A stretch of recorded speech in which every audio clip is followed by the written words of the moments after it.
Hey there. Well, welcome to execs, or the new execs, the virtual execs. I am so sorry that we had to cancel my craft talk and my open house, and I have a back room full of alcohol. Not that that really means anything, except that if anyone needs any extra alcohol, I have a few extra rolls of toilet paper as well. You know, hit me up and I'm here for you. But what I thought we would do, instead of doing the craft talk at our normal place, which is closed, and just so that we can keep some sort of distance between us all, that I would do a virtual talk, and this will not totally replace my craft talk, but what it will do is give you some information, and hopefully the topic that I'm going to cover is functional exercise. Hopefully that while you're home and have nothing else to do, that you'll actually start doing some of these exercises, because movement is medicine. And it's medicine for your body, it's for yourself psychologically, for physically. So what I'd like to do is go over some functional exercises, or what is functional exercise. So functional exercise typically has been, let me see if I can do this, I don't have a clicker. Functional exercise has been marketed by the CrossFit group, and that's a little tough for most people. It's great, I've done some CrossFit, I know some people in the execs has tried some CrossFit, but in general, it's a marketing tool. Functional fitness is not just CrossFit. You know, that's okay if you're going to be lifting tires and picking up cars and having to lift heavy weights. But in everyday life, what is functional exercise? Functional exercise in everyday life is, can I get up from the toilet? Can I stand on one leg to help put my pants or my shoes on? Tasks that we need to do every single day that we need to be strong enough for.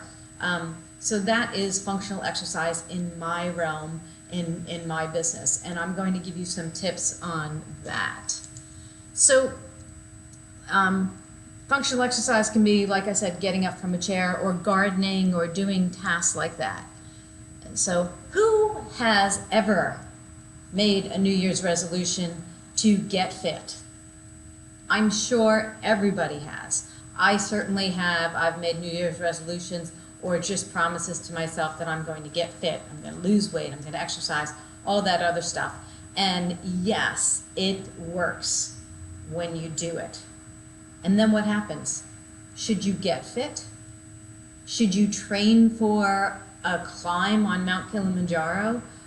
If you train for a marathon, if you train for a triathlon, the event comes and it goes, and then what happens to your exercise? It pretty much falls off the tracks for most of us. For most of us, not everybody, but for most of us, it falls off the tracks. So when we say get fit, I want to get fit, that's great, but you don't want to just get fit. You want to stay fit.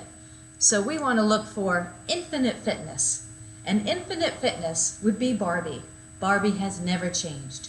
She hasn't changed. She's had this amazing figure her entire existence. And would we like to be more like Barbie? Maybe, maybe not. But yes, we want to have fitness for our entire life, and at different parts of our life, fitness looks different. So the difference between who you are and what you want to be is what you do. And we have got to do things to be fit. We have to do things to stay fit, to stay in shape. And sometimes it doesn't come very easy. So what does function in our society look like? Well, our society is amazingly comfortable, or until this whole COVID-19 virus, it was very comfortable. You know, I renovated my our home, and Danny came in and put in these comfort seat toilets, which were amazing. They're really high, they're nice. You don't have to bend down too much to get on and off the toilet. How easy. And then guess what? We have these comfort height toilets, and then our digestive system doesn't work as well, and we have to take a stool underneath our feet, called a squatty potty, lift our knees up higher than our butt so that our digestive system works better. Our society, even though it seems comfortable, doesn't really function well. Now, if you were in China, and I'm sure these are not all the toilets in China, but in China, these toilets are on the ground. Look, you've got to squat. You've got to use those hip muscles. You've got to stretch those, and you've got to hold on and hope that you don't fall down in that little pot.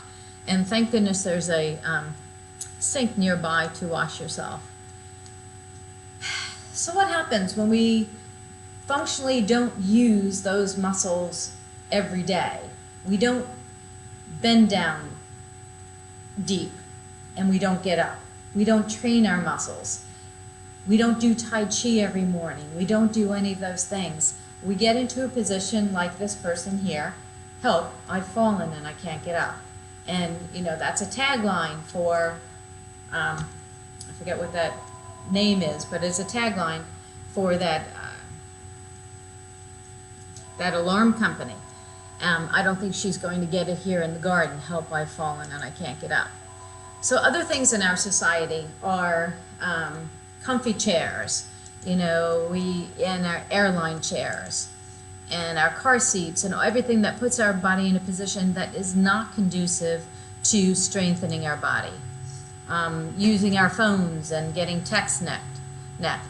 But what I want to go over is, what age do you think that a decline in function begins? Does it start at 90? Does it start at 80? 70? Well, I'm here to tell you that my belief is, and I've seen it with a lot of my patients, that depending on your daily function and your daily activity, I see a lot of decline in function start in your 40s. You don't even realize it. You start to get rotator cuff problems, you start to get back problems. It's the way we sit every day, the way we stand every day, what we do, what we don't do. And it even starts younger in a sedentary population. And it can start as young as little kids. So what happens when we're standing? If we're standing on one leg, if you're at home and you're near a sturdy surface, stand up and see if you can just stand on one leg and bring your knee up. And hold it. Can you hold it for 30 seconds and not sway at all? If you can, your balance is pretty good and you're not going to have much of a problem. Try one leg and then try the other, because we always have one side that's better than the other. If you can't and you find yourself a little unsteady, you really need to work on your balance, because guess what? It's not just that, well, when am I going to stand on one leg sort of thing. That's not the case. We need to stand on one leg in order to put our pants on, in order to bend down and put our shoes on. We need to stand on one leg so that we can actually run. If you look at this girl running, she's got one foot on the ground, the other leg is way off of the ground. So she is running, and she's running one leg and then the other leg. Whereas when we get older, we see that we barely bring our foot up off the ground. We shuffle because we don't have that stability, and then we require a cane. So all those things come into play. So I found this exercise routine, which there's plenty of different, if you look up the Daily Dozen exercises, there's a bunch of different kinds. I found the Daily Dozen when I was training to hike for Mount Whitney. And what it is, it's 12 exercises, and it's done in 12 minutes, similar to, you know, the Air Force exercise. 12 minutes, 12 exercises. You do them for 45 seconds, take a 15-second rest, and move on to the next exercise. Most of the time I'll do the Daily Dozen. Sometimes I do the daily half dozen. And heck, if I'm in a big rush, like I'm trying to get out the door to go to execs and be there at 7:20 in the morning, I'll do the daily quarter dozen. And what the exercises do are, there's the first 4 exercises are just to warm you up, to stretch your upper body, your lower body, and your trunk. And then there's some strengthening, leg strengthening. There's some arm strengthening. and then there's some planks, and there's some abdominal strengthening. So I'm going to go through them, and you can look through these at any time.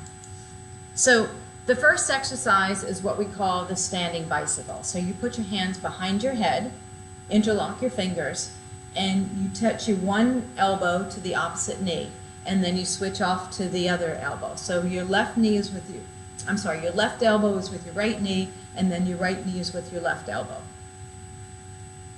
Your right elbow is with your left knee. Anyway, I'm all mixed up. But you know what I mean. One opposite one side, opposite the other side. You do that, do that, do that for 45 seconds, rest for 15 seconds. And then you put your arms overhead, a simple side-to-side stretch. Reach up towards the sky and stretch to one side, reach up to the sky, stretch to the other side. Do that for 45 seconds, rest for 15 seconds. And then this one is you have your legs spread just a little bit, not as far as he has them spread. Put your arms out to the side, and then you're going to rotate to one side and rotate to the other.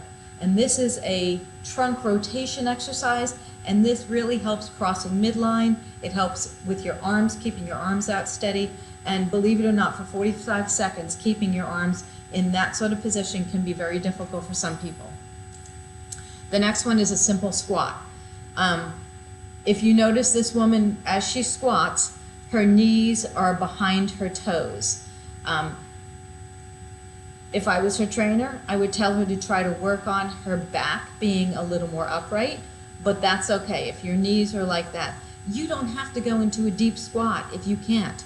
But what you do need to do is you need to at least try to squat and then come back up. You can do a partial squat.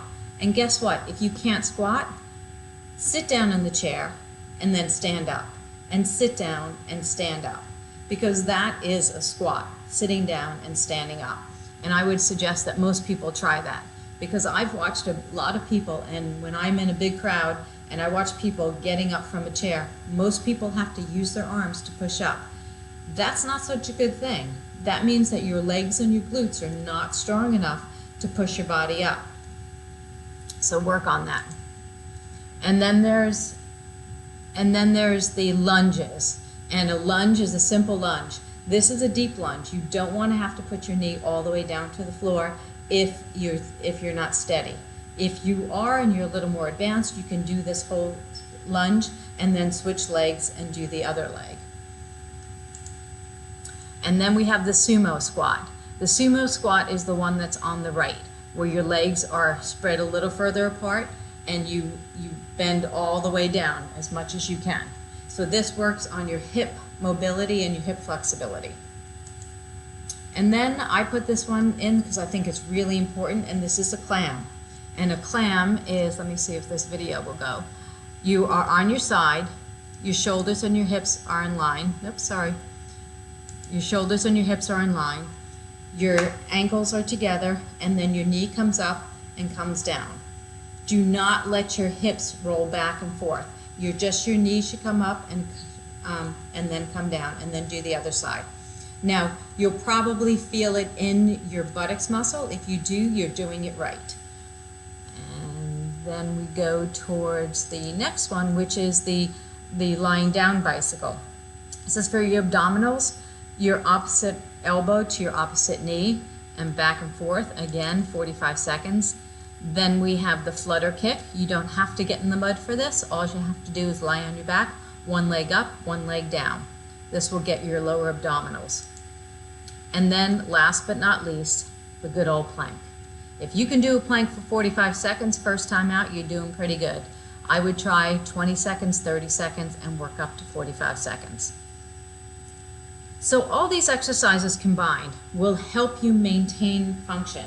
This is not a complete exercise routine where if you have any rehab that you need or you want to start training for a marathon, but these are basic functional exercises that you can do anytime, anywhere. You can do it if you're in a hotel room, you can do it if you're quarantined at home, you can do it just about anywhere. It gets your blood flowing, it keeps the flexibility, and it maintains the strength throughout your body, your upper body, your core, and your lower body. And I hope these things help. I hope that you will watch this video. I hope that you will stay safe and you will keep your head and your body in good shape while we all go through this, this interesting time that we're in. And wash your hands, wash your hands, wash your hands. And I hope to see you guys in a few weeks. I hope all goes well. I miss you all. And you take good care. Thank you for your business. Thank you for your support. I really appreciate it. Take good care. I hope you got something out of this. Bye-bye.